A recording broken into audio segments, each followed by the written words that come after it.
جو آپ خورے لیے ہوئے ہوں گے، آفتابیں لیے ہوں گے، اور پیالوں میں چھلکتی ہوئی شراب لیے ہوں گے۔ وہ شراب اس دنیا کی شراب کی طرح نہیں ہوگی، بلکہ وہ مصفہ اور پاک شراب ہوگی۔ فرمایا لا یصدعون عنہا ولا ینزفون، نہ تو سر بھاری ہوگا اس شراب سے، اور نہ ہی حالت غیر ہوگی، نہ بے جا بولیں گے، اور نہ ہی جو ہے وہ ہوش اڑیں گے اس شراب سے۔ اور پلائیں گے کون؟ بلدان پلائیں گے، وہ ہمیشہ رہنے والے لڑکے پلائیں گے، حوریں بھی پلائیں گی، غلمان بھی پلائیں گے، رضوان جنت بھی پلائیں گے۔ اوقات مختلف ہوں گے، حیثیتیں مختلف ہوں گی، اور ساری زندگی رب کے لیے غیروں سے منہ موڑنے والے کو اللہ یوں اعزاز بھی دے گا۔ سورۃ دہر اٹھائیے، اللہ فرماتا ہے وَسَقَاهُمْ رَبُّهُمْ شَرَابًا طَهُورًا، ایک وقت ایسا بھی آئے گا اللہ اپنے دستے کرم سے خود پلائے گا۔ وَسَقَاهُمْ رَبُّهُمْ، ان کا رب پلائے گا۔ اللہ اکبر، میرے بندے ساری زندگی میرے لیے اپنی آنکھوں پہ حیا کا پہرا بٹھایا۔ جوانیاں آوارہ تھی تو خواہشات کو لگام دی، لوگ آوارگی کی زندگی گزار رہے تھے، تم نے میرے قوانین کو توڑا نہیں ہے، آج دیکھ تیری ناز برداریاں میں کرتا ہوں۔ زندگی پہ انہوں نے عیش کی ہے، آج عیش میں تجھے کرواؤں گا، تیرے لیے میں نے کیا کیا تیار کر رکھا ہے۔ اور اللہ کی میزبانی اور اس کی رحمتوں کے تیور کتنے خوبصورت ہوں گے۔ وَفَاكِهَةٍ مِّمَّا يَتَخَيَّرُونَ، اور میوے جو وہ پسند کریں گے، جو آرزو ہوگی۔ آج ہر آرزو دولت سے پوری نہیں ہو سکتی، ایک پھل کھانے کو جی چاہ رہا ہے، موسم ہی نہیں ہے، کیا کرو گے؟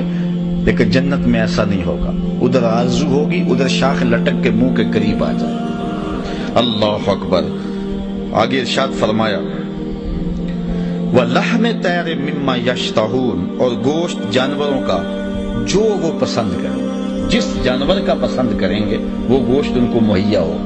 اور حضرت عبداللہ ابن عباس رضی اللہ تعالیٰ عنہ حضور کے سکے چچا کے بیٹے ہیں، اور حضور علیہ السلام کے فرامین نقل کرتے اس آیت کی تشریح میں لکھتے ہیں، رئیس المفسرین فرماتے ہیں کہ وہ جب جنتی آرزو کرے گا تو پرندہ اڑتا ہوا اس کے پاس آ جائے گا، اور ساتھ ہی رکابی میں بھن کر کے 1 منٹ میں تیار ہو کے سامنے ہوگا، اور پھر جنتی جتنا چاہے گا کھائے گا، جب کھا چکے گا وہ اڑتا ہوا پھر ہوا میں پرواز کر جائے گا۔ اچھا، حضور نے فرمایا کہ جنت میں 4 نہریں ہیں، ان میں سے ایک نہر ہے جس کا نام ہے کوثر، اور فرمایا کہ اللہ تعالیٰ نے وہ مجھے عطا فرمائی، اور حضور نے ارشاد فرمایا کہ اس کا پانی دودھ سے زیادہ سفید ہے اور شہد سے زیادہ میٹھا ہے، اور اس میں اونٹ کی گردن کے برابر جانور ہوں گے، یعنی اس کے اندر اس سے پرورش پانے والے، جس طرح ہمارے پانیوں میں مرغابیاں ہوتی ہیں اور پانی کے جانور ہوتے ہیں، اس کے جانور اونٹ کی گردن کے برابر ہوں گے۔ جب حضور نے یہ حدیث بیان کی نا، حضرت عمر نے کہا حضور پھر تو مزہ ہی آ جائے گا، یعنی جب وہ کلکاریاں مار رہے ہوں گے اس دودھ سے زیادہ سفید اور شہد سے زیادہ میٹھے پانی میں، اس نہر کے اندر جو جنت کے بیچوں بیچ باغوں سے گزر رہی ہوگی، کناروں پہ کھڑے ہوں گے اور ان جانوروں کی اٹکیلیاں دیکھیں گے، پھر تو لطف ہی آ جائے گا۔ اچھا، حضور نے جو جواب دیا نا، آپ جواب سنیں گے تو آپ کو بھی لطف آ جائے گا۔ حضور نے فرمایا عمر تم تو ابھی دیکھ کر لطف کی بات کرتے، جب کھائیں گے تو مزہ اور ہی ہوگا۔ اللہ اکبر، وہ کیفیت ہوگی اس کی۔ اللہ اکبر، وَلَحْمِ طَيْرٍ مِّمَّا يَشْتَهُونَ، اور گوشت جانوروں کے جو بھی وہ چاہیں گے۔ اچھا، جنت اس باغ کو کہتے ہیں جس کے نیچے نہریں بہ رہی ہوں، ہر باغ کو جنت نہیں کہتے، عربی میں باغ کے لیے حدیقہ کا لفظ استعمال ہوئے، اس کی جمع حدائق ہے، لیکن جنت ایسا باغ ہوتا ہے جس کے نیچے ندیاں پانی بہ رہے ہیں، اور اس سے ایک عجیب ردم پیدا ہو جاتا ہے۔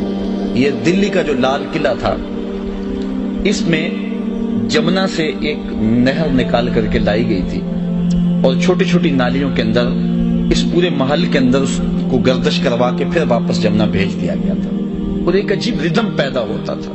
میں نے بھی ایک منظر جو ہے وہ سوات میں جو ہے وہ دریائے سین جو اوپر سے آ رہا ہے، اس کو ایک جگہ سے 8-10 ٹکڑوں میں بانٹ کر کے گزارا گیا ہے وہاں، اب تو خیر وہ برباد ہو گیا علاقہ ہی، تو کسی زمانے میں دیکھا تھا، ابھی تک وہ منظر میرے خیال سے محو نہیں ہوتا ہے، کتنا خوبصورت وہ بہاروں کا منظر تھا۔ تو اب ایک دریا اگر باغ کے اندر سے گزر رہا ہو تو پھر اس کا منظر بڑا ہی عجیب ہوتا ہے اور بڑا دل فریب ہوتا ہے، اور جنت کہتے اس باغ کو ہے جس کے نیچے سے نہریں بہ رہی ہوں۔ اب باغ ہو، نہریں بہ رہی ہوں، اور نہریں بھی جنت کی 4 ہیں، مائے معین، کوثر، تسنیم اور سلسبیل۔ ایک خالص شہد کی، ایک خالص دودھ کی، ایک خالص پانی کی اور ایک خالص شراب کی، اور 4 نہریں ہیں۔ اور یہ جنت کے باغوں کے بیچوں بیچ ہے، سبزے اگے ہوئے ہیں، عجیب رنگ ہے۔ ہماری نہروں کی زمین تو ریت کی ہوتی ہے، لیکن جنت کی نہروں کی زمین خالص کستوری کی ہے۔ عجیب عجیب وہ مزے، عجیب خوشبوئیں پھیلی ہیں، اور ہر جو بندہ چاہ رہا ہے وہ موجود ہے۔ لیکن یہ سب کچھ موجود ہو، لیکن ہو بندہ تنہا اس باغ کے کنارے یا اس نہر کے کنارے کھڑا، اداس ہوگا کہ نہیں ہوگا؟ جنت میں بھی کوئی لطف آئے گا اگر ہو تنہا، اگر اس کا منہ سے جہاں کوئی نہ ہو، اگر اس کے ساتھ کوئی بات کرنے والا نہ ہو۔ تو اللہ تعالیٰ نے جہاں اس جنت کے ماحول کا ذکر کیا، آگے فرمایا نہیں تنہا بھی نہیں چھوڑیں گے میرے بندے تجھے، تیری تسکین قلب کے لیے ہم نے ہر سامان رکھا ہے جنت میں۔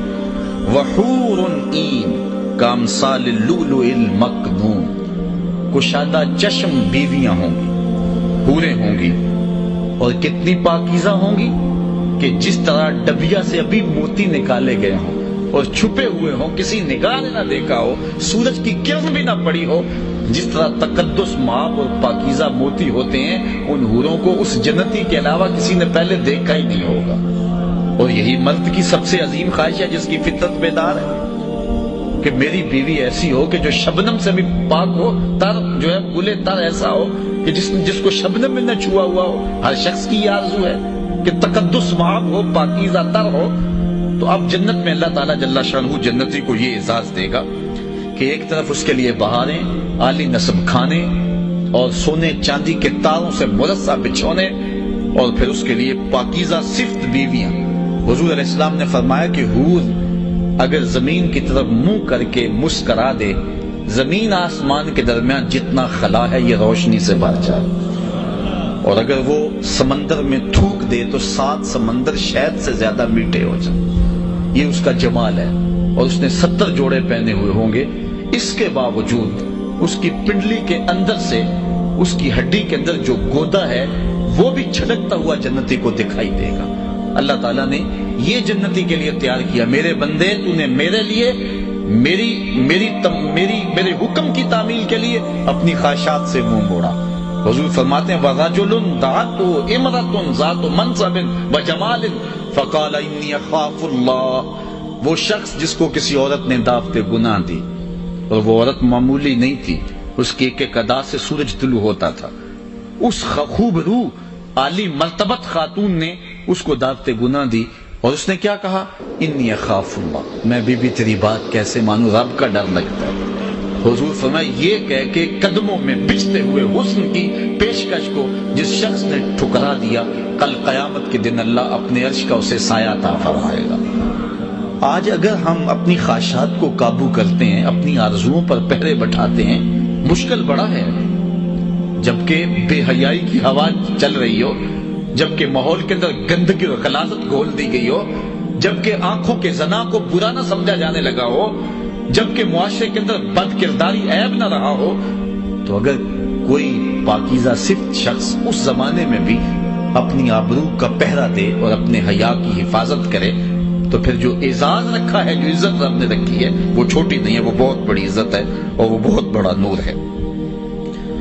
جزاء بما کانوا یعملون، کہا یہ جزا ہے اس عمل کی جو وہ کیا کرتے تھے۔ لا یسمعون فیہا لغوا ولا تاثیما، وہاں کوئی فضول بات سننے کو نہیں ملے گی، لغو بات بھی نہیں سننے کو ملے گی اور گناہ والی بات بھی سننے کو نہیں ملے گی۔ پاکیزہ تر ماحول ہوگا، جو کانوں پہ بوجھ ہو، اعصاب پہ بوجھ ہو، وہ شخص ایسی کوئی بات جنت میں سننے کو نہیں ملے گی۔ اچھا پھر خاموشی طاری ہوگی، خاموشی بھی تو جان لیوا ہوتی ہے۔ کہا نہیں، الا قیلا سلاما سلاما، جدھر جائے گا سلام سلام ہو رہی ہوگی، اللہ اکبر، عزت افزائی ہو رہی ہوگی۔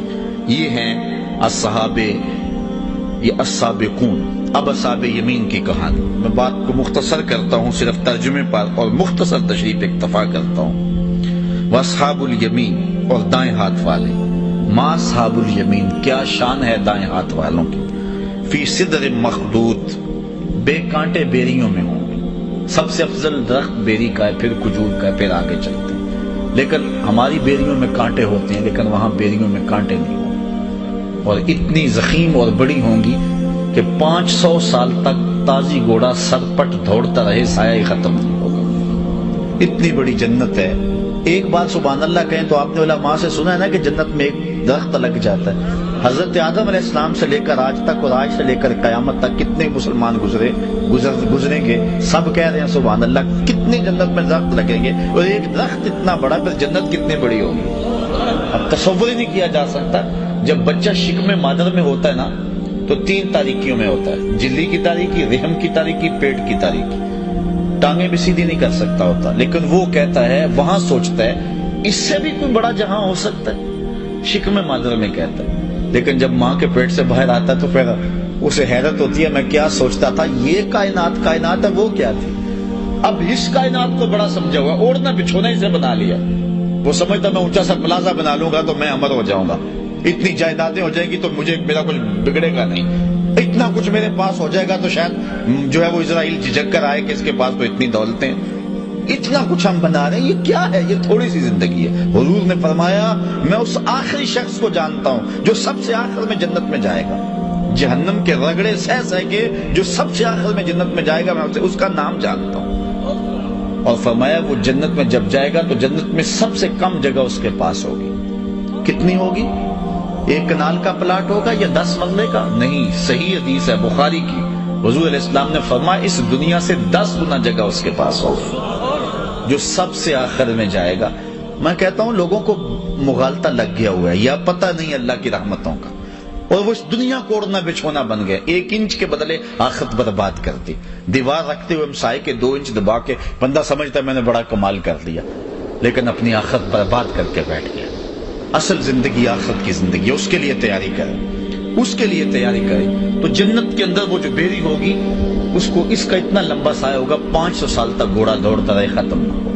اللہ اکبر۔ تو اللہ تعالیٰ ارشاد فرماتا ہے کہ فی صدر مخدود، وہ بغیر کانٹے کے بیریوں میں ہوں گے، وطلع ممدود، اور کیلے کے تہ بتہ گچھوں میں، وظل ممدود، اور لمبے سایوں میں، وماء مسکوب، اور مسلسل بہتے گرتے ردم پیدا کرتے ہوئے پانی کے چشموں میں، ایسے ماحول ہوگا۔